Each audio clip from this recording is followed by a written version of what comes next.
Última aula hoje, então. Eita. Hoje a gente vai falar sobre o que eu preciso saber antes de professar a fé. O conselho da igreja. Todo mundo aqui sabe o que é ou quem é o conselho da igreja? Todo mundo sabe? Quem não sabe? Se alguém não sabe, levanta a mão. Não sabem? Certo. Eles não sabem.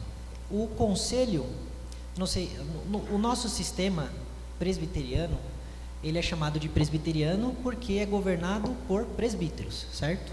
Daí o nome. E quando se tem um sistema de governo presbiteriano, você segue uma lógica, eu vou usar a comparação que eu acho que cabe, parlamentarista, vamos dizer assim.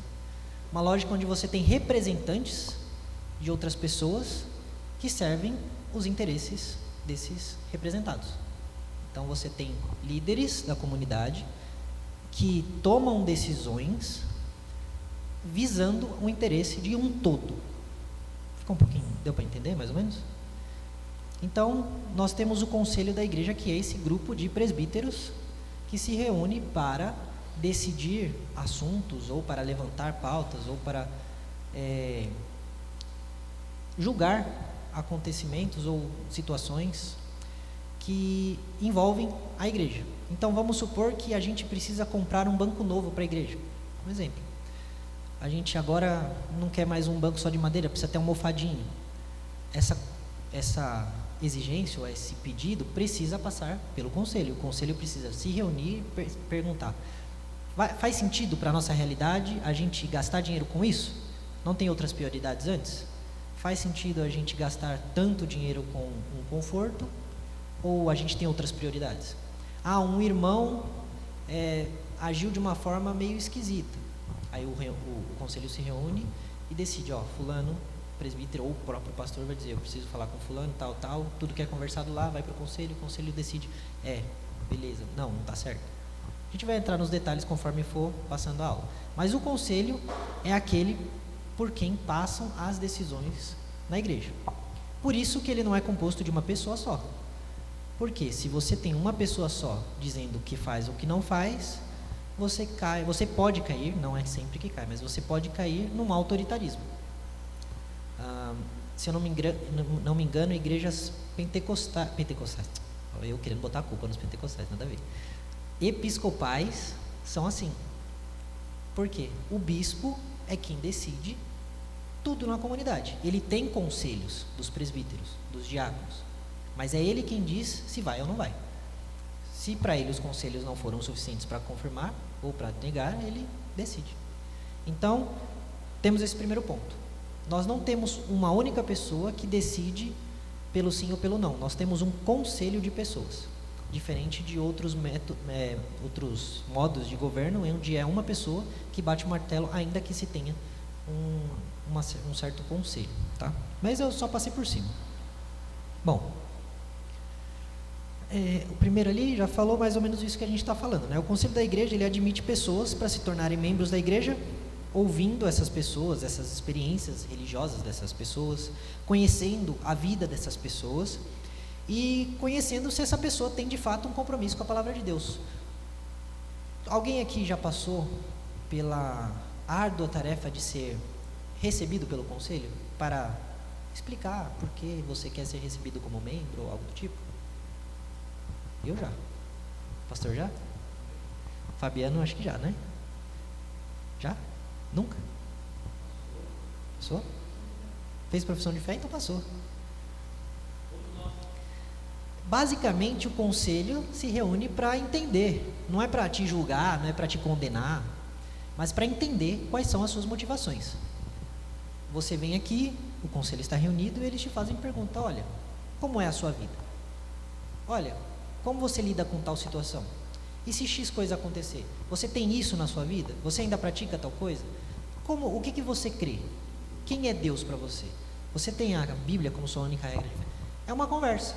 E eles vão, através dessa conversa, analisar se você de fato está apto a se tornar um membro da igreja. Então homens decidem se eu estou apto? Não é bem assim. As suas atitudes e o seu estilo de vida vão dizer isso. eles só vão julgar se aquilo se enquadra com a palavra de Deus ou não. Então, quando alguém vai ser recebido como membro na igreja, e a profissão de fé é um modo que nós usamos para receber pessoas como membros da igreja, a gente precisa entender se essa pessoa não é alguém que está simplesmente enganado. Na verdade, ela pensa que crê em Deus e não crê. Na verdade, ela diz que é comprometida com o reino, mas não é, leva as coisas de qualquer jeito. Então, todas essas questões precisam ser levadas em consideração, para que a pessoa não seja só um peso tanto para os outros irmãos e que a igreja não seja um peso para essa pessoa que está desinteressada. Uma das funções do conselho, entre tantas outras, é aconselhar. Então, o conselho está lá presente para te dizer, ó, talvez isso que você vai fazer não seja o ideal, ou isso que você vai fazer, ó, legal, mas talvez se você fizesse de tal jeito ou em tal momento, esperasse um pouquinho. Ele também tem o dever de te advertir, de dizer, ó, esse caminho não é bom, não vai por aí. Claro, sempre com o respaldo das escrituras e tudo mais. E ele também tem a autoridade de te disciplinar. Olha, o que você fez não está certo. Você deveria repensar o que você fez e tal e tudo isso. Do contexto que eu venho, é muito utilizado a frase você vai ficar de banco, né? As igrejas pentecostais têm muito isso. Eu não sei se por aqui tem, não. Nunca cheguei a ver isso.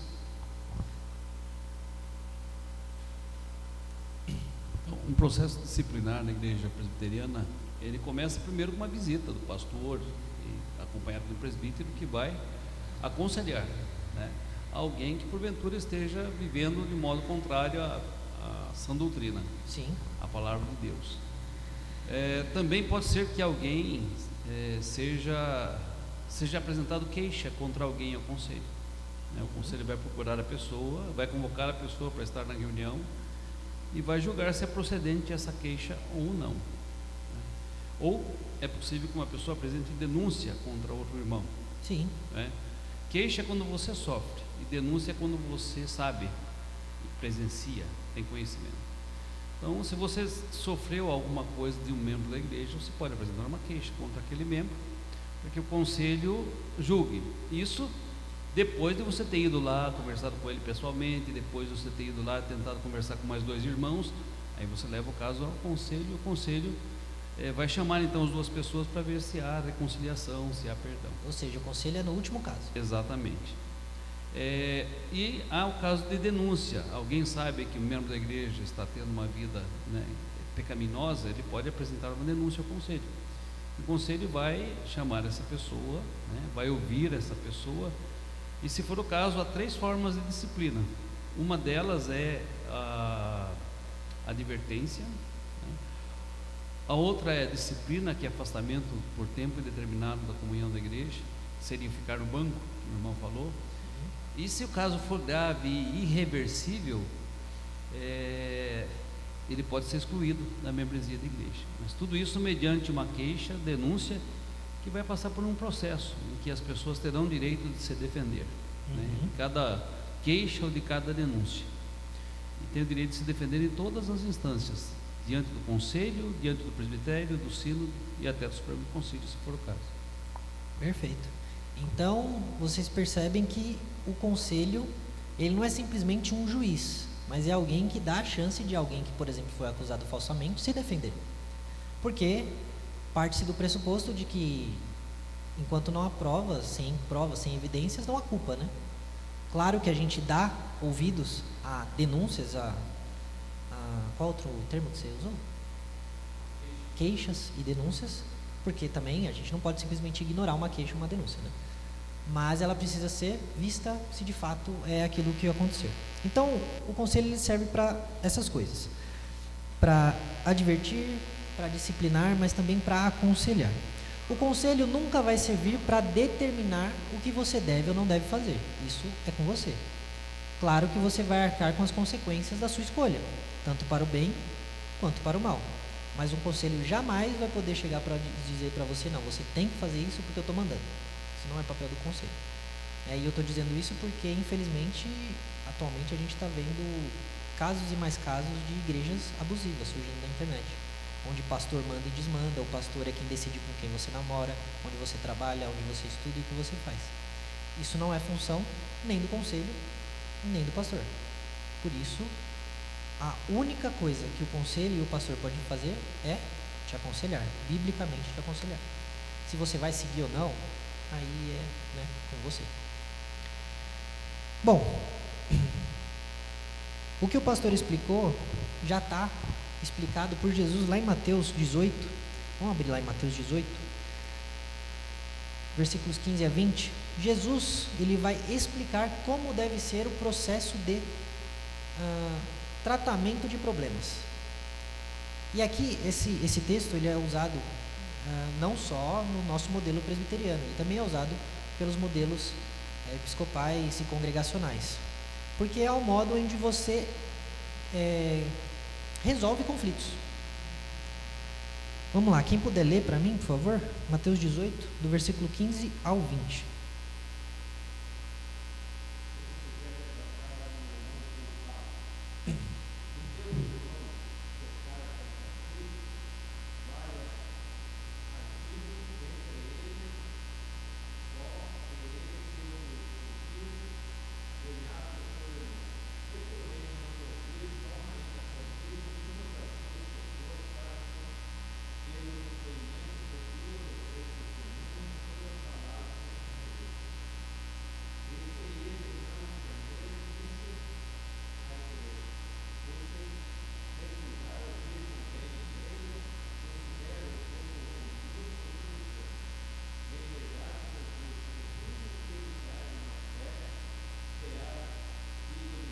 Só TI, por favor, por enquanto, só TI. Então nós vemos que existem 3 etapas, certo? Nós temos a primeira etapa, que é você, o ofendido, ir tentar se reconciliar com essa pessoa. Nós tratamos isso já em outras aulas. Não esperar, que o problema seja resolvido por si só, nem esperar que o outro procure se reconciliar comigo, ainda que o culpado não seja eu. Eu não tenho que esperar o outro pedir desculpas por algo que ele fez. Eu tenho que ir lá e tentar resolver o problema. Essa é a primeira etapa. Se você conseguir, se chegar a um consenso, muito bem, Jesus vai dizer, você ganhou o seu irmão. Está ótimo, está resolvido. Jogo que segue, ninguém mais lembra do passado, pecado perdoado. Mas, se esse irmão não te ouvir, você ainda vai ter que levar 1 ou 2 pessoas junto, para que haja testemunha. Para que depois, lá na frente, você não possa ser acusado de... Quem te garante? Quem garante que o que você está falando é verdade? Alguém mais viu? Porque pode acontecer. Pode acontecer que mesmo você na razão, o outro falar, mas isso é você que está falando, é a sua palavra contra a minha. E aí quem decide? Difícil. Por isso é importante levar 1 ou 2 testemunhas, caso o problema ainda persista. E se mesmo assim o problema persistir, como disse o pastor, aí você leva o caso à igreja. No caso, no nosso contexto, o conselho. Você não leva, chega aqui na frente... utilizar o uso da palavra dominical, domingo assim, acabou a escola, alguém tem alguma palavra? Aí vem o irmãozinho e fala, eu gostaria de declarar que fulano está contra mim, não sei o que. Não é assim. Você declara pro conselho, e o conselho vai intermediar essa disputa ou esse problema, até para não gerar constrangimentos, em toda a igreja. Se mesmo assim não tiver como a pessoa se recusar a se acertar com você, então você pode considerar como gentil publicano. Por que ele disse gentil e publicano? Porque tanto os gentios quanto os publicanos não tinham lugar, no contexto judaico, a comunhão do povo de Deus. Assim se cria no povo judaico. Tanto o gentil por não acreditar em Deus, como o publicano por vender ou usar como eu posso dizer, usar do seu povo, que o publicano usava do judeu para enriquecer acima dele, para se enriquecer do povo. Então você trata aquele como um pecador, como alguém que não é membro da igreja, alguém que não faz parte do corpo de Cristo. É isso que Jesus está dizendo. E aí mais à frente ele vai dizer sobre o que é ligado na terra será desligado no céu. Alguns vulgo católicos usam isso para colocar as chaves dos céus nas mãos de Pedro e dizer que aquilo que o Papa diz ou desdiz é dito ou desdito no céu e na terra, quando na verdade Jesus está falando isso para todos os seus discípulos, e mais à frente isso se aplica a toda a liderança da igreja. Tudo aquilo que a igreja como corpo, junto, unido, disser que é assim, então é assim que será. Quando ela disser não é assim, então assim não será. Claro que sempre que baseado nas escrituras, sempre, nunca se esqueçam disso. Não adianta, porque senão a gente pode pegar o conselho aqui e falar, a partir de hoje a gente vai botar um mini altar de Calvino aqui, todo mundo antes de entrar no culto, pede bênção, beija a mesa e senta. Não dá, né? Por isso, tudo que a igreja, corpo de Cristo, decidir debaixo da vontade de Deus, não cometendo pecado, assim será. E tudo que ela decidir por não cometendo pecado, estando debaixo da presença de Deus, assim será. Sim, claro.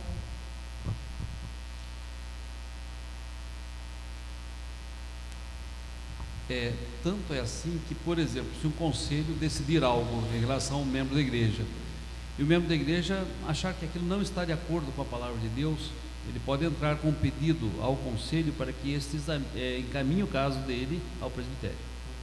E o presbitério vai julgar nesse caso. E se eu não me engano, ele pode encaminhar até para o Supremo Conselho. Isso. Né? Se o presbitério julgar da mesma forma do conselho da igreja e ele não concordar, pode encaminhar ao sínodo, né? E assim subsequentemente até chegar ao Supremo Conselho, né? Então existe, para que não haja o absolutismo, né, eclesiástico. Perfeito. Uma decisão só, ela determine algo. Agora, e é por isso que você frisou muito bem, foi muito feliz em dizer, as decisões do conselho e de seus líderes devem ser fundamentadas na palavra de Deus, para que não haja nenhum desacordo diante de qualquer decisão. Exatamente. É importante dizer isso porque quando a gente parte do pressuposto que a igreja sempre vai decidir pelo certo, que é o que fazem católicos, tanto ortodoxos quanto romanos, não importa o que a igreja disser, se estiver de acordo ou não com as escrituras, terá que ser acatado, porque eles creem que o que a igreja diz, de fato, é da vontade de Deus. E aí quem vai dizer que não? Vai ser a igreja a autoridade máxima, quem vai dizer que não? Por isso que a gente não pode e não deve ficar refém de igreja. Temos que ficar refém da palavra de Deus. E se aquilo que o conselho e a liderança disse está debaixo da palavra de Deus, ok. É nesse sentido que há as chaves do céu, as chaves que ligam na terra. É somente nesse sentido. Tá? A autoridade do homem nunca será acima da autoridade da palavra de Deus. Seja esse homem quem for. Tanto é que a gente vai ver isso mais à frente com o que Paulo vai dizer. Mas antes, em Gálatas 6, Paulo vai dizer que se alguém for surpreendido ou achado em algumas traduções, em alguma falta, vocês que são espirituais, ou seja, aqueles que não têm falta, ou aqueles que estão em santidade, vocês restaurem essa pessoa com espírito de brandura. O que é isso? É você ajudar essa pessoa a voltar para o caminho que ela estava trilhando antes de pecar ou antes de se desviar. Com o espírito de brandura quer dizer firme. Seja firme na hora que você for ter com essa pessoa para ajudá-la a voltar ao caminho. Não é seja rude, não é seja mal educado, não é seja grosso, né? Não é para sair dando coice em todo mundo. Brincadeira. Mas você precisa ser firme. Entender que o que você está tratando ali não é brincadeira, não é qualquer coisa. A vida cristã não é para ser levada de qualquer jeito. Não é assim, eu faço o que eu quiser quando eu quiser, levo de qualquer jeito. Quando eu estou com muita vontade, eu vou lá, me empenho. Quando eu não estou, paciência. A vida cristã é para ser levada a sério, sempre levada a sério, porque a gente está lidando com Deus. É o nosso testemunho diante da igreja, diante do mundo, e nós, querendo ou não que Deus precise da gente para ter alguma reputação, mas nós, querendo ou não, levamos a imagem de Deus por aí. E se as pessoas vendo em nós uma atitude que não corresponde a Deus, de novo, não é que Deus precise ser defendido, nem que ele tenha uma reputação manchada, mas isso é, de certa forma, ofender o caráter de Deus, porque você está passando a imagem de Deus que não condiz com o seu caráter. É como se a pessoa olhasse para você e ser cristão é isso? Deus deixa tudo isso? Então beleza. E não é assim. Você está dizendo, você está mentindo sobre o caráter de Deus através das suas ações. Então, sempre que alguém for tido em falta, repreenda ou aconselhe. Chame essa pessoa, converse com essa pessoa com firmeza, mas com amor também, com educação, né? Sem precisar atacar o erro da pessoa. Eu aprendi há uns anos atrás uma tática que funciona muito bem quando você vai ter conversas difíceis. Porque eu nunca fui muito bom nisso, né? E a tática, ela se resume a você não falar, olha, você tem que parar de fazer isso porque isso e isso, olha, você, essa sua atitude. Não, começa assim. Por quê? Mas o que te levou a isso? Me explica. Por que você está fazendo isso? Ou então, o que te levou a isso? É você procurar estabelecer um diálogo. E a partir do que a pessoa te responder, você vai para a Bíblia e diz, mas então, vamos ver o que a palavra de Deus diz? Não é você que está dizendo, é a palavra de Deus que está dizendo. Não é você que vai repreender a pessoa, é a palavra de Deus que vai repreender. Você só vai precisar ler. E a pessoa vai precisar, então, aceitar aquilo que você está lendo. Por isso é muito mais fácil e mais produtivo você ajudar essa pessoa a ser restaurada pela palavra do que simplesmente dando uma bronca, certo? O mesmo versículo de Gálatas 6:1, ele mostra que quando nós espirituais, né, quando aqueles que são espirituais corrigirem aos outros com o espírito de brandura, eles devem ter ciência de que eles não são inerrantes, né? Guarda-te também para que você não seja tentado. Ou seja, todos nós estamos propensos, né, a ser tentado, propensos a cair. Então devemos ter ciência de que não estamos ali como juízes implacáveis, mas como irmãos que amam. Entender que poderia ser você naquela situação. Sim. E se fosse você naquela situação, você não ia querer alguém gritando com você e apontando o dedo no seu nariz, né? Então, é muito importante, sempre com esse espírito de humildade, entender que nós somos responsáveis por ajudar aquelas pessoas que estão fracas a se levantarem. Nós somos responsáveis, mas entendendo que eu não sou forte porque eu sou incrível. Eu sou forte, ou eu estou forte pela graça de Deus, e não porque eu sou maior ou melhor do que aquela pessoa. Então nós entendemos o quê? Quem é o conselho? Quem é o conselho, Rafa? Não.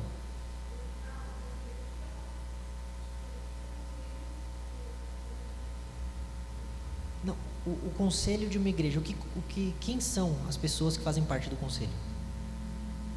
Você lembra? Não, os presbíteros, os líderes, isso. O pastor, presbíteros e diáconos. Esses fazem parte do conselho. Por exemplo, presbítero, né? Junta diaconal? Perfeito. Então, a gente já tem no conselho, na figura do conselho, os pastores, ou o pastor e os presbíteros. Eu não posso fazer parte do conselho, entendeu? Apesar de eu ser membro da igreja, eu não posso fazer parte do conselho porque eu não sou presbítero. Mas por que eu não posso fazer parte do... Imagine se nós abríssemos o conselho para todas as pessoas. Ia dar uma confusão, certo? Nem todas as pessoas, e aí tem que tomar cuidado para falar isso, nem todas as pessoas estão aptas para julgar as causas de outras pessoas. Nem todas as pessoas foram preparadas, acho que essa é a melhor palavra, para lidar com problemas e disputas de terceiros. Então, segue-se a lógica de que pessoas preparadas para isso, que estão numa função que tem uma dedicação a isso, elas podem ser melhor aproveitadas como sendo parte do conselho do que pessoas despreparadas. Entendeu? Justamente para não deixar brecha para, de repente, mais desentendimentos e mais problemas. Então a gente sabe que o conselho é o grupo de presbíteros e o pastor. E a gente sabe também que o conselho ele serve para quê? 3 coisas. O quê? Aconselhar, advertir e disciplinar. Aconselhar, advertir e disciplinar. Perfeito. Então, o segundo ponto. Como membro dessa igreja, quando eu posso ser chamado ou chamada no conselho? Está com C? Não sei. Ah, sim. Verdade. Então, como membro dessa igreja, quando eu posso, eu gostaria até de trocar o posso pelo devo. Quando eu devo ser chamado no conselho? Porque, querendo ou não, o conselho tem o dever de me chamar se ele vê algo errado. Já dei a resposta. Quando que eu devo ser chamado pelo conselho? Perfeito. Primeira coisa, quando não estiver vivendo de acordo com a doutrina e prática das Escrituras, dando mau testemunho diante da igreja e do mundo. Então vamos supor, vou usar meu exemplo, que eu, Caio, estou lá, bem bonito, sou membro da igreja, tal, parará. É um belo dia, eu decido que, quer saber? Eu vou ter relacionamentos como qualquer outra pessoa do mundo. Eu vou namorar, eu vou para motel e não sei o que lá. O conselho deve me chamar. Eu decidi que esse negócio de droga é construção social, sabe? Vou usar, não há nada a ver, a gente retrógrada. O conselho deve me chamar. E descobriram que eu comecei a criar um monte de burburinho sobre a Rafa, sobre a Júlia. Vocês viram que a Júlia fez não sei o que, você viu que o Otávio, nossa, o conselho deve me chamar. Porque eu estou falando dos irmãos pelas costas e isso está criando problemas. Então, não importa se o problema é grave, gravíssimo, se eu estou sendo o maior dos pecadores ou se eu estou aqui na surdina, nas sombras, espalhando coisas. O conselho deve me chamar, se eu não estiver andando segundo uma conduta correta, conforme a palavra de Deus. E a palavra de Deus diz que eu não tenho que ser fofoqueiro, que eu não posso criar contenda entre os irmãos. Eu vi algo que o fulano fez e não me agradou, eu tenho que falar com o fulano. Se eu quiser falar com o fulano, se eu não quiser, eu não falo com ninguém. E guardo isso para mim. Então, lá em 1 Coríntios, a gente vai ter um caso bem marcante. 1 Coríntios 5, versículos 1 a 5. Olha só.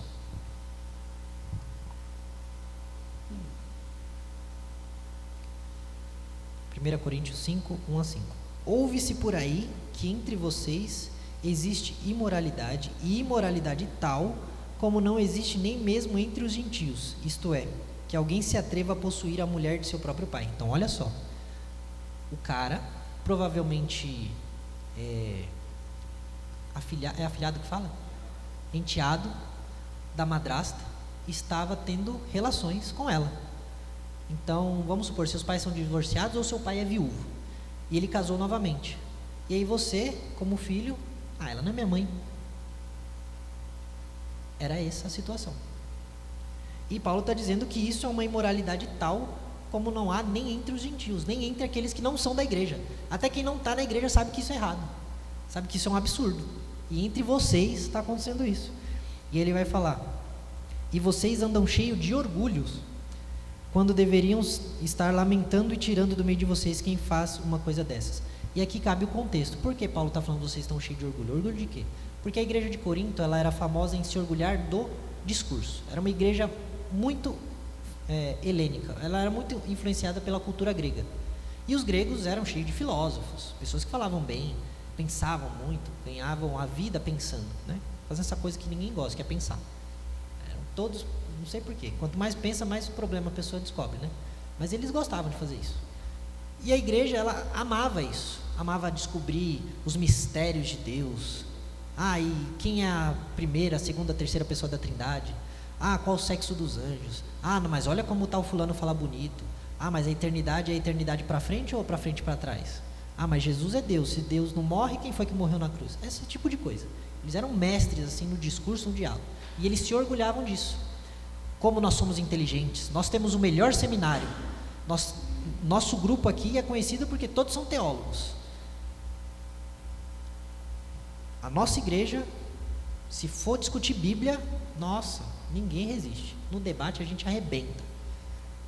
E Paulo está falando, vocês se orgulham disso, né? Mas olha a imoralidade que está caindo no meio de vocês. Olha o que está acontecendo no meio da igreja de vocês.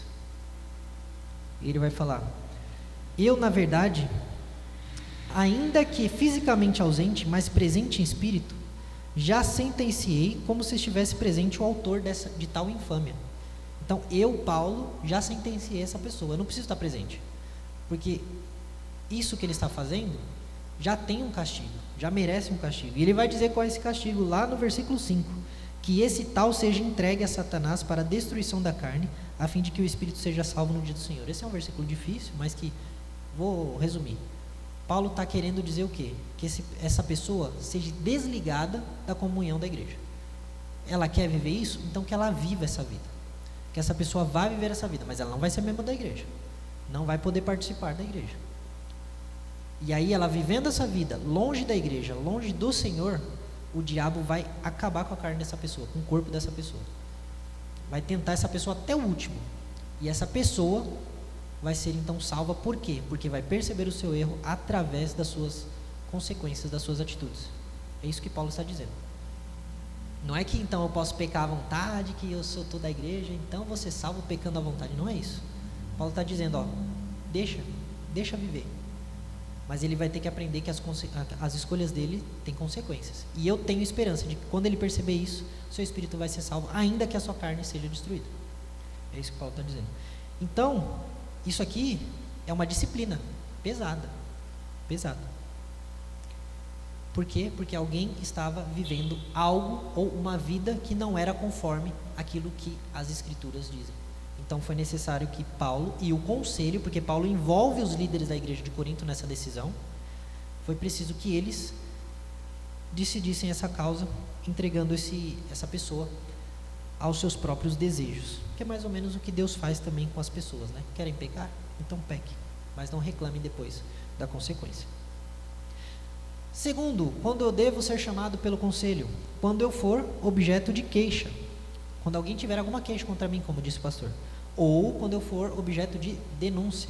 Quando alguém ver que eu fiz algo contra alguém. Desde que as tentativas de resolver pessoalmente não sejam bem sucedidas. Por quê? Como o pastor bem disse, antes de ser levado ao conselho, os problemas devem ser resolvidos fora do conselho, entre as partes envolvidas. Porque querendo ou não, gente, a gente é adulto. Como adulto, a gente deveria ser capaz de resolver os nossos problemas com as outras pessoas. Na realidade, não é muito bem isso que acontece, né? É muito comum a gente ver as pessoas, mas fulano, mas fulano fez isso, mas primeiro foi ele que começou. E fica com uma briga de quinta série. Parecem dois irmãos, né? E são dois irmãos, né? Mas parecem dois irmãos, duas crianças falando, mas foi ele que começou. Mas porque ele fez aquilo. Mas e eu não tenho sangue de barata. E fica. A gente precisa aprender a resolver os nossos problemas, as nossas disputas. Eu sei que às vezes a gente vai ter que engolir sapo. Às vezes a gente vai ter que aceitar até uma culpa que não é nossa. Pode ser que aconteça. Pode ser que a gente tenha que perdoar alguém que nunca vai pedir perdão pra gente. E agir com aquela pessoa como se ela nunca tivesse feito nada de errado. Não é que ela não fez, não é como se você considera que ela não fez, mas agir como se. Você sabe que fez, você não gosta do que a pessoa fez, você não está passando pano porque a pessoa fez, mas você vai agir como se ela não tivesse feito nada. Porque perdão é justamente isso, não atribuir culpa a quem é culpado. Isso é perdoar. É isso que Deus faz, não atribui pecado a quem pecou. Então a gente tem que agir igual. Mas se eu não consigo resolver isso, seja por minha causa, ou por causa de quem me ofendeu, aí eu tenho que levar ao conselho. E aí eu devo ser chamado ao conselho se for eu a pessoa que não quer ser convencido do erro. Lá em Hebreus 12, agora eu vou querer deixa eu ver, Otávio, lê pra gente, Hebreus 12, versículos 14 até o 17.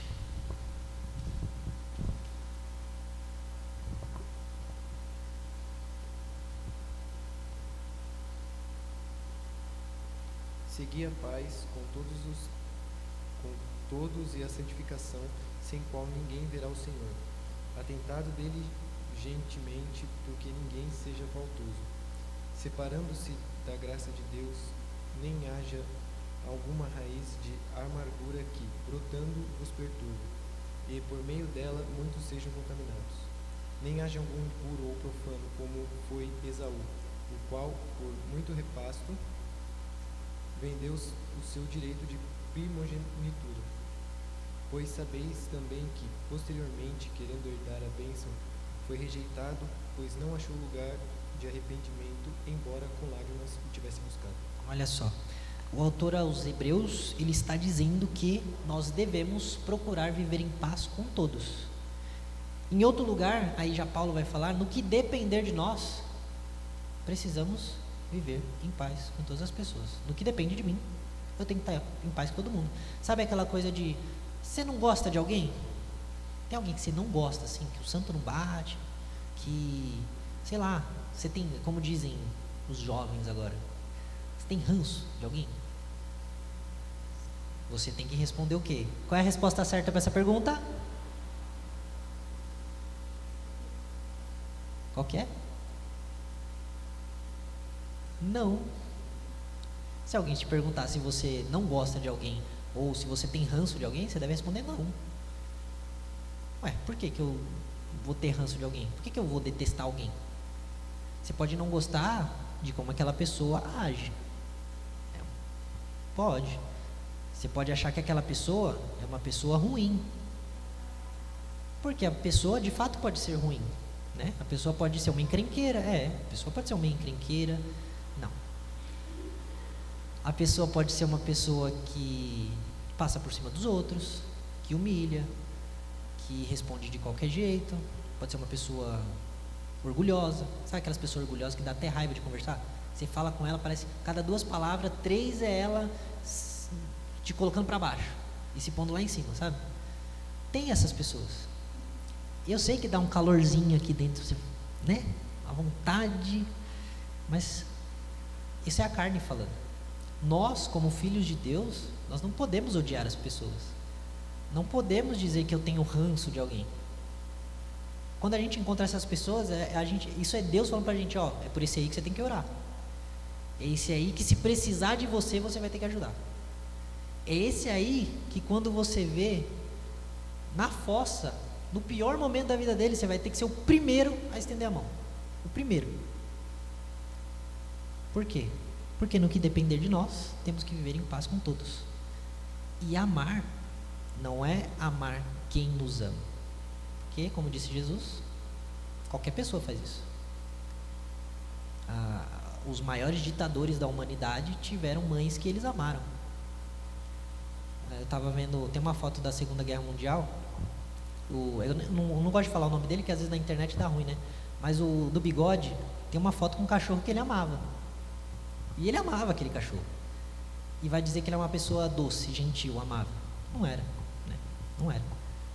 Então, essa é a primeira coisa que Hebreus aqui está dizendo. A gente precisa viver em paz com todos. E buscar santificação, sem a qual ninguém verá o Senhor. O que é buscar santificação? Buscar andar sempre segundo a palavra de Deus. E aí ele vai dizer, cuidem para que ninguém fique afastado da graça de Deus. Tomem cuidado para que ninguém fique afastado da comunhão. É isso que ele está querendo dizer. E o que é a comunhão? De estar junto com os irmãos, de estar junto com Deus, de participar da ceia do Senhor. Tem muita gente que não dá valor a isso, que é participar da ceia. Jesus disse que quem não come do pão e não bebe do cálice é o quê? Alguém lembra? Oi? Não, mas quem não participa, quem não come do pão e não bebe do cálice, não tem parte com ele. Então é uma pessoa que você pode estar na igreja a sua vida inteira. Se você não participa da Santa Ceia, você não tem parte com Cristo. Perceberam que isso é uma declaração séria? É Jesus dizendo, ó, comigo você não tem nada. Não tem nada aqui entre eu e você. É dada a importância disso. Mas como eu participo da ceia? Eu preciso andar em comunhão com a igreja, em comunhão com Deus. Porque senão vai entrar o conselho. E o conselho, vendo que eu estou vivendo uma vida de pecado sem querer me arrepender, ele vai ter que, não é só que ele vai ter a obrigação de me afastar da comunhão.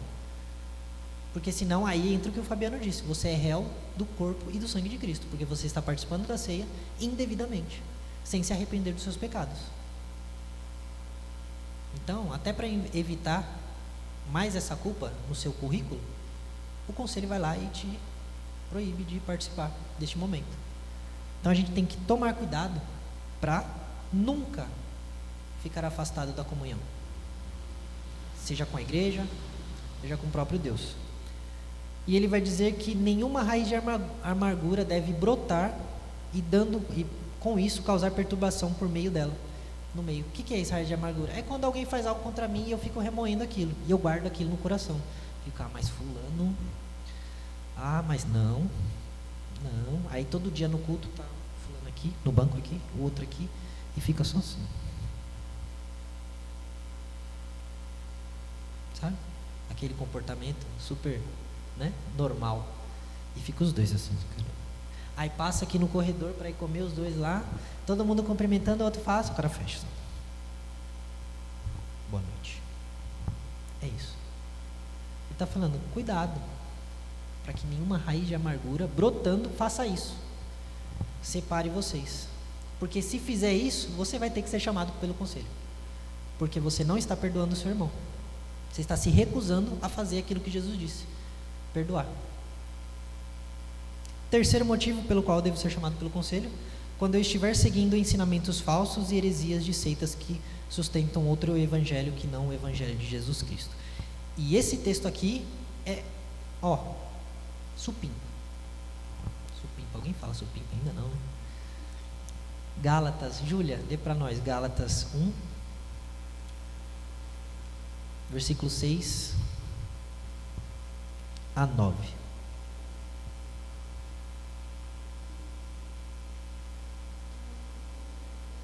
Isso, no microfone, por favor. Admiro-me que vocês estejam se afastando tão depressa daquele que os chamou para si por meio da graça de Cristo. Vocês estão seguindo um caminho diferente que se faz passar pelas boas novas, mas que não são boas novas de maneira nenhuma. Estão sendo perturbados por aqueles que distorcem deliberadamente as boas novas de Cristo. 8 e 9 também. Que seja amaldiçoado qualquer um, incluindo nós, ou mesmo um anjo do céu, que anunciar boas novas diferente das que nos lhe anunciamos. Repito o que disse antes: se alguém anunciar boas novas diferente das que vocês receberam, que seja amaldiçoado. Olha só, Paulo, eu acho que o começo do livro de Gálatas é onde Paulo está mais nervoso, né? Eu acho que Corinto ele chega a ficar nervoso assim também, mas em Gálatas ele já começa assim, sangue no olho. Ele começa dizendo para os Gálatas: ô gente, o que vocês estão fazendo? Eu tô sem palavras com quão rápido vocês são capazes de abandonar o evangelho. Não faz muito tempo que eu estive aí. E isso que o Paulo está falando. E vocês já estão dando lugar para falsos ensinamentos. Por isso, e eu vou adicionar aqui, porque eu gosto de bater nesse espantalho, confiar na tradição é um erro. Cegamente na tradição. Alguns dizem: mas você tem que ir para a tradição, porque a tradição diz o que estava lá desde o começo. E quem me garante? Paulo, na época de Paulo já tinha problema. Já estava dizendo que tinha gente deturpando o evangelho. Que dirá hoje? Que dirá dos 100, 200 anos depois? 300, 400? A gente sabe o que aconteceu. Não confiem em palavras de homens. A tradição ela é útil. Eu mesmo gosto muito da tradição. Me ajuda muito nos meus estudos, a entender certas coisas, mas ela não é a minha base. Porque se eu confio nessas coisas, eu vou deixar o evangelho de lado. E por que Paulo está dizendo isso? Gente, eu saí daí, tem pouco tempo, vocês já estão esquecendo tudo que eu disse, já estão substituindo o que eu disse. E o pior, vocês estão correndo o risco de serem assim como aqueles que te ensinaram isso. E ele vai dizer que essas pessoas são malditas. Por quê? Porque aquele que ensina qualquer doutrina que não é fundamentada nas Escrituras, essa pessoa está sendo um enviado do diabo. Ah, mas aí a gente tem que tomar cuidado. É qualquer doutrina? Porque a gente tem, por exemplo, divergências de batismo das igrejas. Aí eu te pergunto, Rafaela, a quantidade de água no seu batismo influencia a sua conversão ou a sua vida eterna? Então não tem por que brigar por esse ponto, né? Você acreditar que Jesus vem antes ou depois da tribulação influencia alguma coisa na sua salvação? Então não tem por que brigar, né? Agora, você dizer para mim que Jesus não é Deus, influencia? Pô, mudou completamente, né? Você dizer para mim que Deus são 3 deuses, influencia? Pois é. Existem igrejas que fazem esse discurso, que Deus Pai é um, Cristo é Filho de Deus, mas que se tornou Deus por seus méritos, mas foi criado. Outras igrejas dizem que o diabo um dia vai ser salvo, vai ser perdoado, porque Cristo levou toda a culpa. Outros dizem que há profetas depois da Bíblia, e que os escritos desses profetas, eles são tão válidos para os nossos dias quanto a própria Bíblia, ou seja, ele está acrescentando revelação. E aí eu queria ler de novo só com vocês, ó. Ainda que nós, Paulo está se incluindo, ele não está tirando o dele fora da reta, está se incluindo. Ainda que nós, ou mesmo um anjo vindo do céu, pregue a vocês um evangelho diferente, ou seja, se alguém vier para você e falar, ó, tem uma revelação nova, tem um livro a mais para você, eu tenho algo a mais para você, Paulo vai dizer que seja anátema.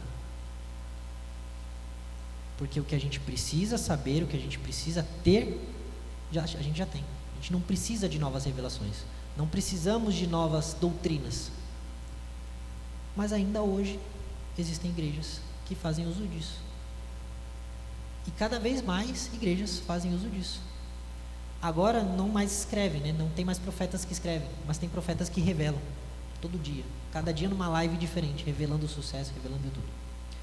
Então, de novo, Paulo vai repetir: se alguém está pregando aonde vocês um evangelho diferente do que vocês já receberam, que está na Bíblia, que essa pessoa seja anátema. Então, se vocês estiverem seguindo uma doutrina que não está nas Escrituras, você deve ser chamado ao conselho, porque é uma questão de servir a Deus.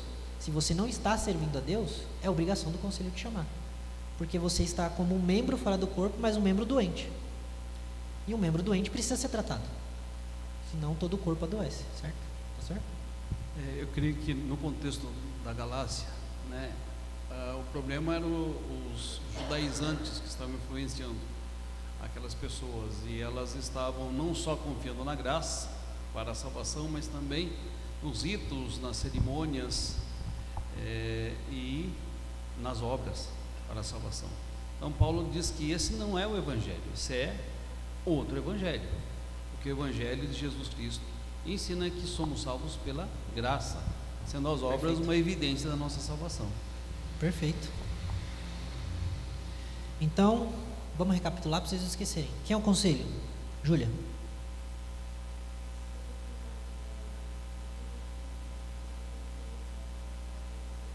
Você está lendo, Júlia?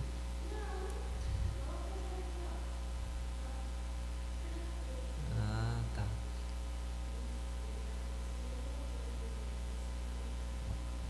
Isso, as funções, já aproveita. Quais as funções do conselho então? Aconselhar? E tem mais uma. Isso. O advertir e o disciplinar é meio... É que o advertir é um aviso. É isso mesmo. Substitui por aviso, acho que fica até mais fácil. O segundo ponto que nós vimos é quando eu devo ser chamado pelo conselho. E quando eu devo ser chamado, Otávio? Os que você lembrar.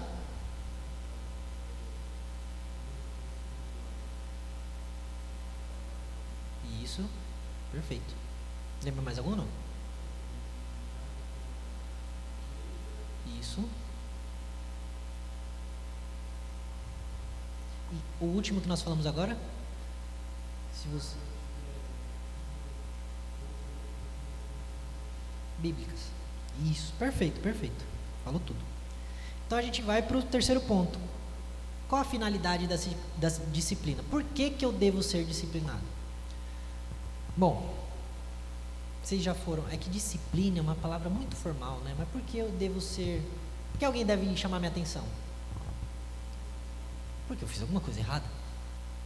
Eu acho que esse conceito é fácil de entender, porque todo mundo aqui já foi criança um dia, adolescente também, né? Já teve que ter a atenção chamada, né? Sabe o que é isso? O famoso corretivo, né? Então, a finalidade da disciplina é sempre corrigir. Mas ela também expressa o amor de Deus, que justamente corrige o filho que ama. Olha lá em Hebreus 12, versículos 5 e 6. Agora, Rafa, lê pra gente. Hebreus 12, versículos 5 e 6.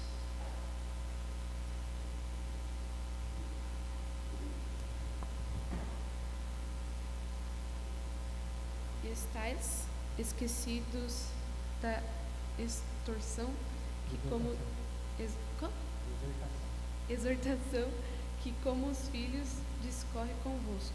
Filho meu, não menospreze a correção que vem do Senhor, nem desmaieis quando por ele és reprovado. Porque o Senhor corrige a quem ama e açoita a todo filho a quem recebe.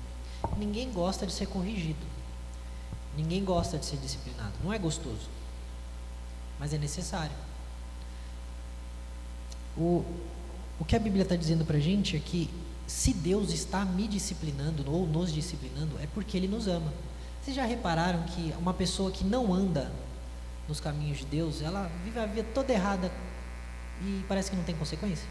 Tem, mas de longe assim você fala que poderia ter mais consequências. Você fala assim, ó, tá pegando leve, né, Deus? Esse aí tá vivendo até num modo fácil, hein? Não sei não. Por quê? Deus não é pai dessa pessoa. O juízo de Deus vai vir, mas não como um pai, como um juiz. Agora, nós que somos filhos, Deus cuida da gente o tempo inteiro. E como um pai que cuida da gente o tempo inteiro, Ele disciplina os seus filhos quando eles fazem coisa errada. Então, ser disciplinado por Deus deveria ser um motivo de agradecimento, de gratidão, porque a gente entende que Deus está sendo amoroso com a gente. Ou graças a Deus que Deus está me corrigindo. Significa que Ele não me abandonou ainda. Porque o dia que Ele me abandonar, aí eu vou viver a vida do jeito que eu quiser e abraço. Se Deus não me abandonou, Ele vai me disciplinar. E se Ele me disciplinar, é porque Ele não me abandonou. Olha que coisa boa. Outro motivo da disciplina é para que a gente não se descuide da submissão que nós devemos justamente a Deus. No verso 9, ele vai falar que tínhamos os nossos pais humanos que nos corrigiam e nós os respeitávamos. Será que então não nos sujeitaremos muito mais ao pai espiritual para vivermos? Como eu disse, todo mundo aqui já foi repreendido pelo pai e pela mãe. E a gente ama os nossos pais, a gente respeita os nossos pais. Por que vai ser diferente com Deus? Por que com Deus eu vou agir com birra? Tipo, não, Nossa, você não sabe o que Deus me fez, não quero mais saber. Os nossos pais nos corrigem porque nos amam, porque eles querem que a gente aprenda a ser pessoas melhores, a viver de uma forma melhor, a fazer o bem, a ser bem recebido, a receber bem. Deus é a mesma coisa. Deus, Ele quer que os seus filhos sejam bons, sejam santos, sejam íntegros, sejam pessoas à imagem do seu filho. E o Filho de Deus é simplesmente perfeito, não tem erro algum. Então, Deus vai exigir isso de nós. Deus sempre vai exigir isso de nós. Então, antes de professar a fé, eu preciso entender, Deus vai exigir de mim uma vida de filho de Deus. Por isso Ele vai pegar no meu pé.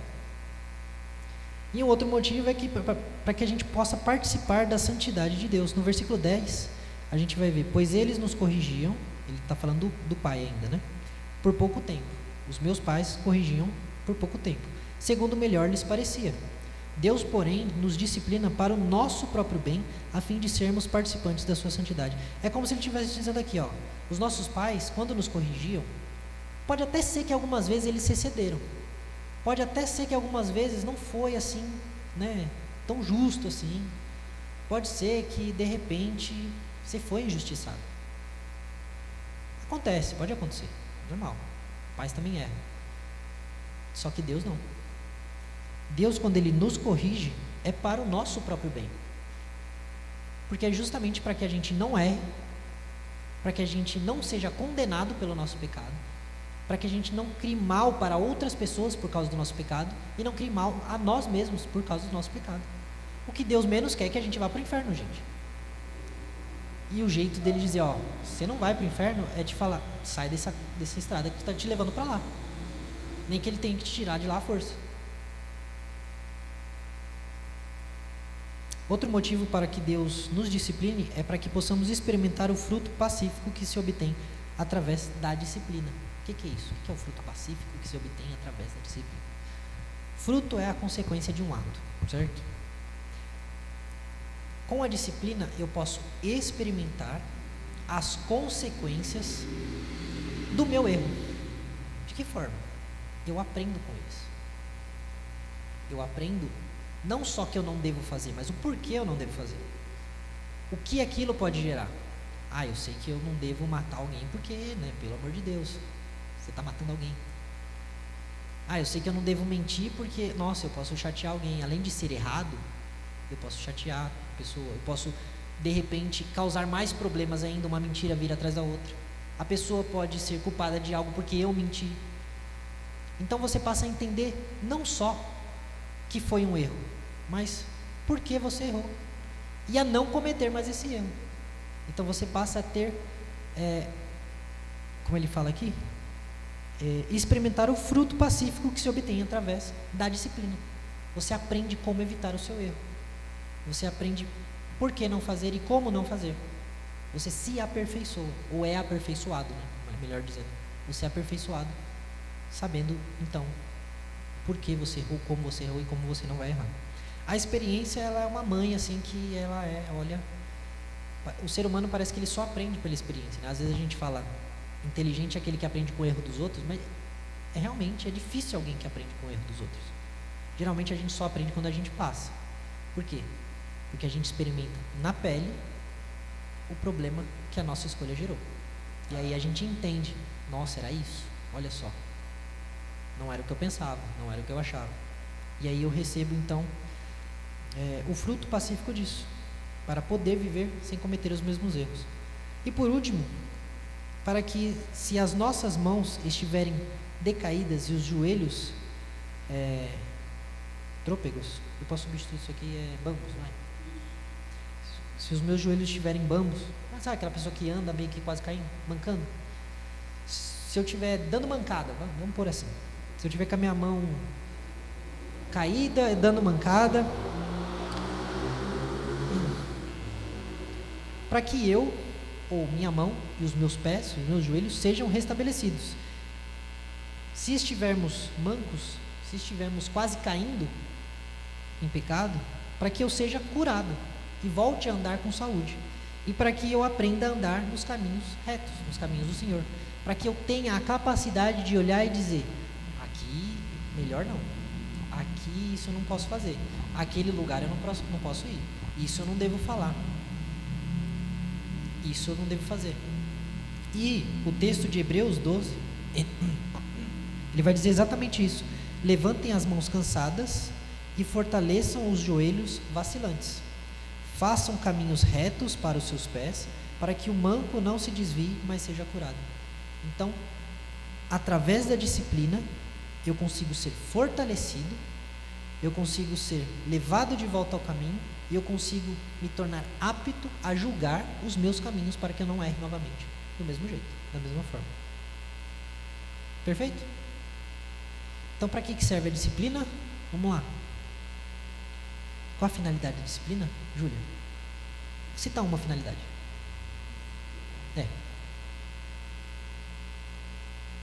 Eu sei quando alguém está lendo o Telepro.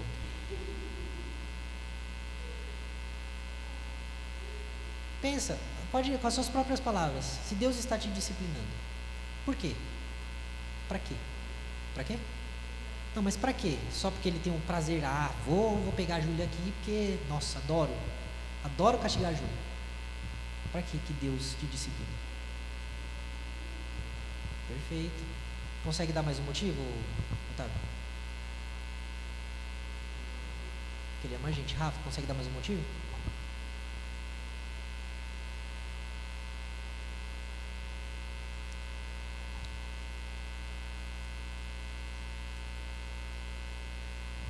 Não?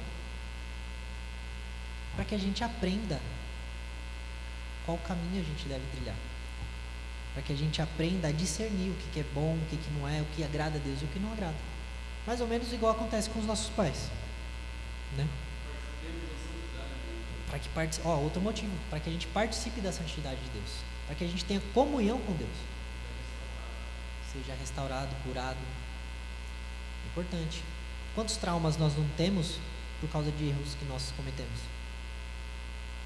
Quantas vezes nós não temos, seja coração partido, seja espírito partido, por causa de erros, atitudes erradas, por causa de vezes em que a gente se precipitou, ou falou o que não devia, ou fez o que não devia. Quando a gente é disciplinado, esses traumas, ou essas feridas, são curadas. Certo? Oi? Em qualquer setor.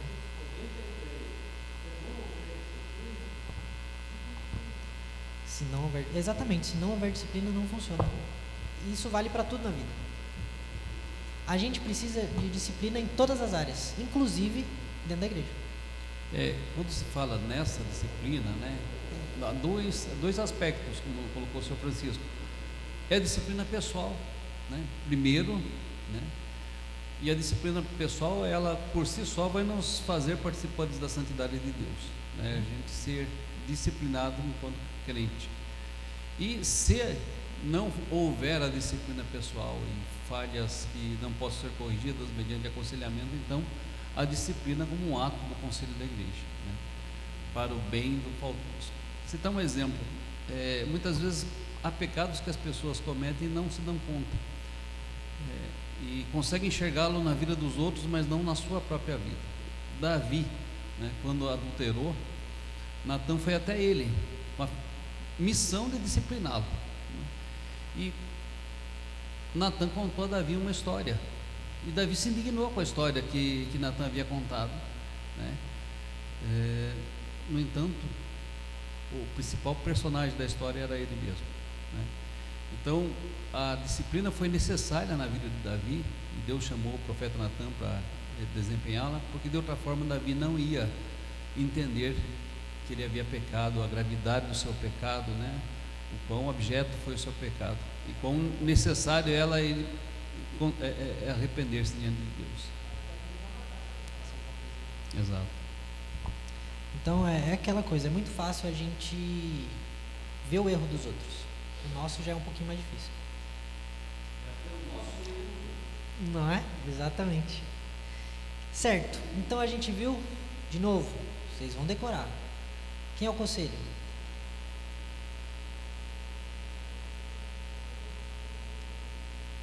Quais são as 3 funções? Disciplinar. Falta 2 As. 2 As.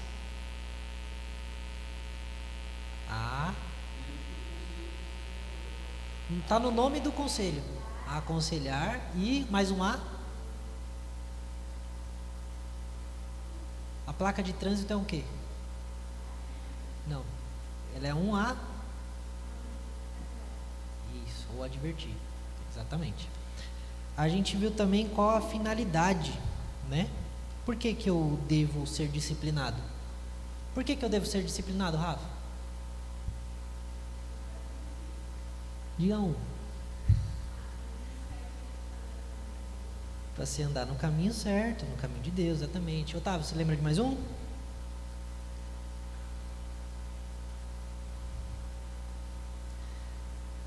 Para a gente não seguir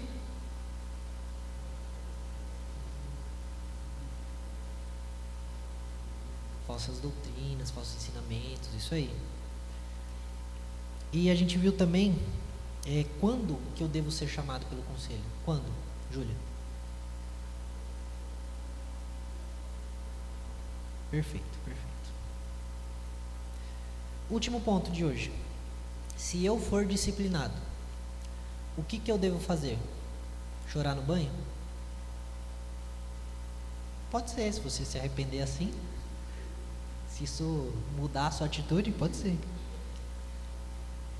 Aqui, a palavra de Deus, eu peguei um texto lá em 2 Coríntios. Vocês lembram que a gente leu um texto em 1 Coríntios que tinha um fulano fazendo um negócio assim abominável? Vocês lembram o que era? O que era? Tinha um cara, para quem Paulo escreveu, que esse cara estava fazendo algo que até entre os gentios era um negócio que todo mundo falava assim, isso é um absurdo. Isso. Tava de graça com a mulher do pai, né, com a madrasta. E aí, em 2 Coríntios, não está explícito que estamos tratando dessa mesma pessoa. Mas algumas pessoas associam isso que Paulo vai dizer em 2 Coríntios a essa mesma pessoa. Porque olha só o que ele vai dizer lá em 2 Coríntios 2, versos 5 a 8. Ora, se alguém causou tristeza, não o fez a mim, mas para que eu não seja demasiadamente áspero, digo que em parte causou tristeza a todos vocês. Agora o que ele vai falar. Basta-lhe a punição imposta pela maioria, de modo que agora, pelo contrário, vocês devem perdoar e consolar, para que esse indivíduo não seja consumido por excessiva tristeza. Por isso peço que vocês confirmem o amor de vocês para com ele. Aparentemente, pelo que Paulo está dizendo, ou se era o mesmo cara, ou se era uma pessoa diferente, essa pessoa estava arrependida, porque ele poderia ser consumido por excessiva tristeza. Então Paulo está dizendo, basta a punição que já foi feita. Foi justa, ele mereceu, mas basta. A igreja não precisa torturar, não precisa estender os seus juízos. Se há arrependimento, se há mudança, o castigo deve permanecer enquanto a pessoa insistir no erro. Mas a pessoa se arrependeu e demonstrou mudança, não precisa mais. E Paulo está dizendo, basta. Porque senão ele pode ser consumido de excessiva tristeza, ele pode se entristecer demais, até um ponto de ser irreversível, porque vocês estão se negando a recebê-lo de volta. De novo, a gente não sabe se é a mesma pessoa, mas a gente está lidando agora com o oposto do que foi dado em 1 Coríntios, com a pessoa que se arrependeu. Então, depois que eu for disciplinado, eu preciso me humilhar, orar, buscar a Deus e me arrepender dos meus maus caminhos. É o que vai dizer lá em 1 Crônicas, 2 Crônicas 14, né? 7,14, isso. Se o meu povo, que se chama pelo meu nome, se humilhar e orar, e buscar a minha face e se converter dos seus maus caminhos, só então, Deus diz, eu ouvirei dos céus, perdoarei os seus pecados e sararei a sua terra. Só depois de se humilhar, orar, buscar a face de Deus e se arrepender dos seus maus caminhos. Aí Deus vai ouvir essa pessoa. Mas ele não vai só ouvir, ele vai curar e vai perdoar essa pessoa. Então, agora que eu fui chamado, depois que eu fui chamado, percebi o meu erro, percebi que eu estou em falta com Deus e com a igreja, eu preciso me arrepender. Arrependimento é uma constante na vida cristã. Nós sempre precisamos nos arrepender dos nossos pecados, porque nós todos temos pecados pelos quais nós devemos nos arrepender. Talvez nós, e queira que isso não aconteça, estejamos acostumados com algum pecado nosso, e a gente acha que não tem que se arrepender tanto assim. Estou acostumado a fazer isso, ou a pedir perdão por isso, e a gente só releva. Não deve ser assim. Todo pecado que eu sei que eu cometi, eu devo me arrepender. E se há pecados que eu não sei que eu cometi, aí é onde entra o conselho, e ele vai me dizer, e eu ouvindo, eu preciso me arrepender desse pecado. É difícil, porque muitas pessoas, ao serem confrontadas, existem dois tipos, né? As que se afastam, correm, fogem do problema, porque elas, não é medo, mas elas não têm coragem, não sei também se é coragem a palavra, de assumir o próprio erro. Elas se escondem, elas simplesmente se escondem, fingem que elas não erraram, ou que isso não é importante, e fica por isso mesmo. Mas há também aquelas pessoas que atacam, são agressivas, que ao serem confrontadas, elas são incapazes de aceitar o próprio erro. Uma não aceita se escondendo, a outra não aceita atacando aqueles que a confrontam. Então a gente tem que ter a atitude oposta. Se tem um erro meu que está sendo exposto diante de mim, eu devo então aceitá-lo e eu devo renunciar a esse erro, me arrepender, humildemente me arrepender, dizer, eu tenho que mudar isso e lutar para isso.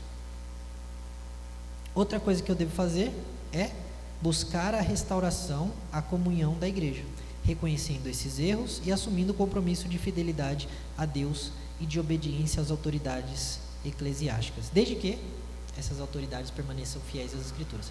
Então eu preciso, se eu errei e o meu erro afetou alguém, eu preciso me reconciliar com essa pessoa, me arrepender do meu erro, mas não é só me arrepender, eu me arrependo do meu erro, mas foi tratar com o irmão que você magoou, que você machucou, que você fez algo contra aquela pessoa?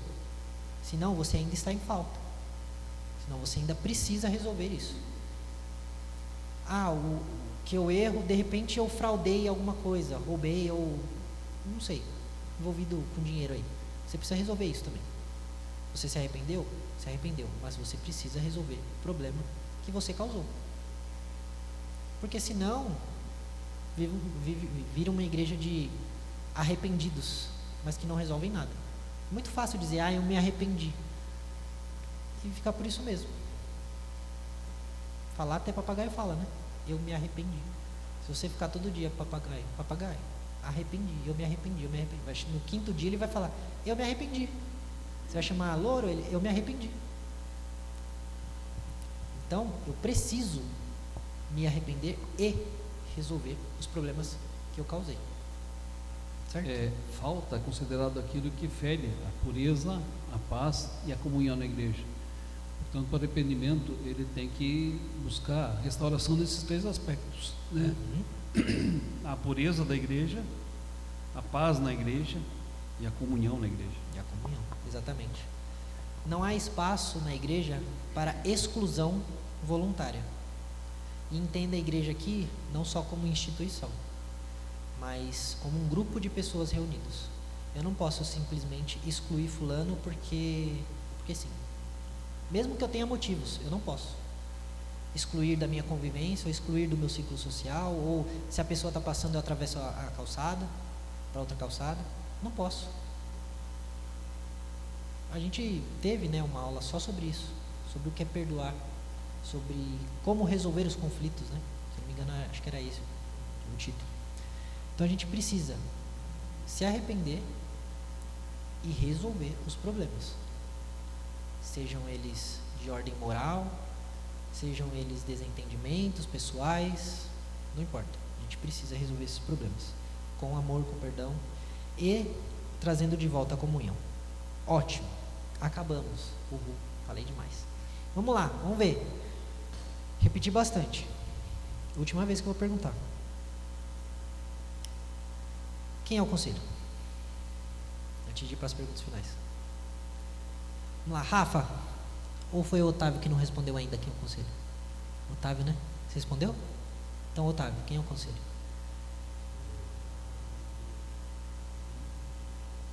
Tá, Rafa, o que o conselho tem que fazer? 3 coisas.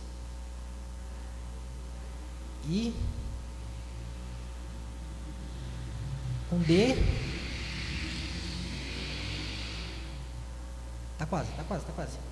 Vai que sai. São 2 As e um D, não é isso? Aconselhar, avisar. Isso, muito bom. Beleza, a gente já sabe do conselho e das suas funções. Quando eu devo ser chamado para o conselho, Júlia? Isso, quando eu estou fazendo coisa errada. Muito bem. Rafa, de novo. Deixa eu lembrar a pergunta. Quando eu sou chamado pelo conselho, porque eu estou fazendo uma coisa errada, com que finalidade eu sou disciplinado? Por que eu sou disciplinado? Porque causa, motivo, razão, circunstância. Muito bem, para continuar seguindo os caminhos certos de Deus. E por último, Otávio, se eu for disciplinado, o que eu devo fazer?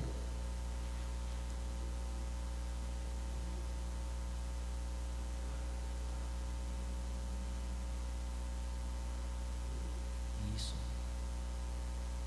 O que mais? eu tenho que, além de me arrepender, e as minhas ações, o que eu fiz de errado, como fica? Eu tenho que mudar, buscar consertar o que eu fiz de errado. Se tem conserto, né? Porque às vezes as coisas que eu fiz, pode ser que não tenha conserto.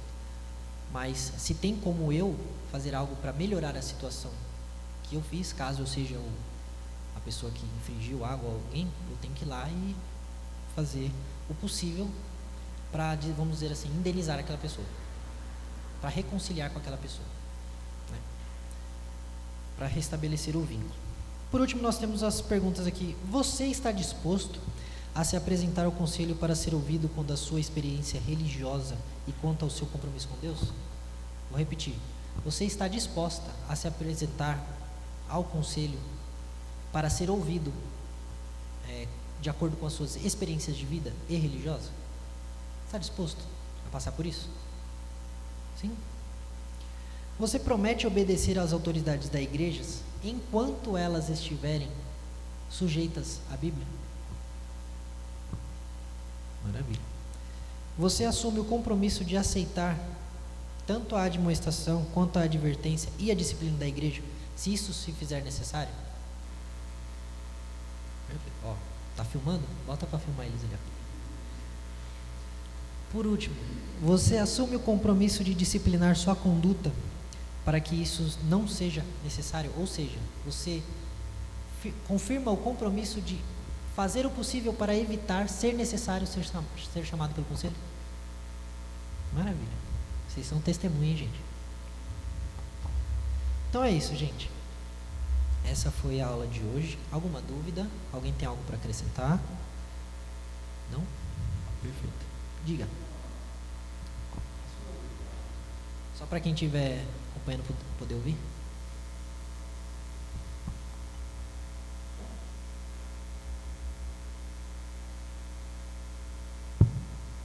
Só uma pequena colaboração. As marcas tidas como da verdadeira igreja são a pregação do Evangelho, a ministração correta dos sacramentos e a disciplina. A disciplina é bíblica. Deus disciplina porque Deus ama. Então, por exemplo, pessoas na igreja, ela tem seus pais espirituais, elas são filhos espirituais. Então, os pais espirituais, pastores, presbíteros, os mais experientes, amam as ovelhas. E, se necessário for, elas serão disciplinadas. Mas um fato interessante é que a Bíblia diz que a disciplina nem sempre ela é bem-vinda. Ela é motivo de tristeza, a princípio, e não de alegria.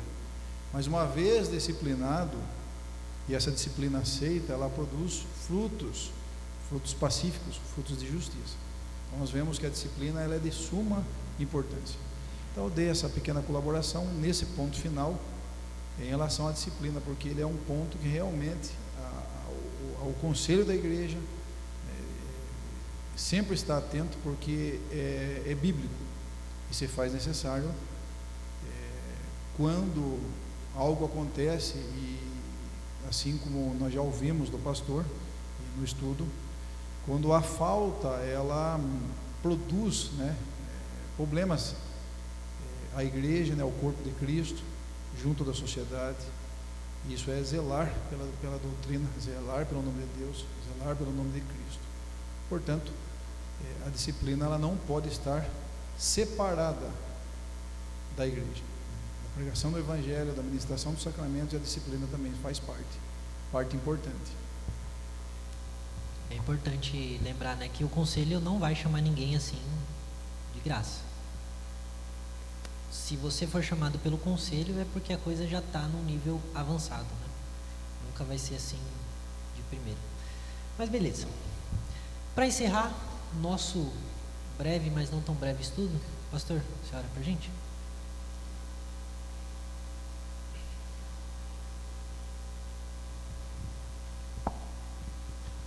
Pai querido, nós te damos graças porque somos teus filhos, ó Deus.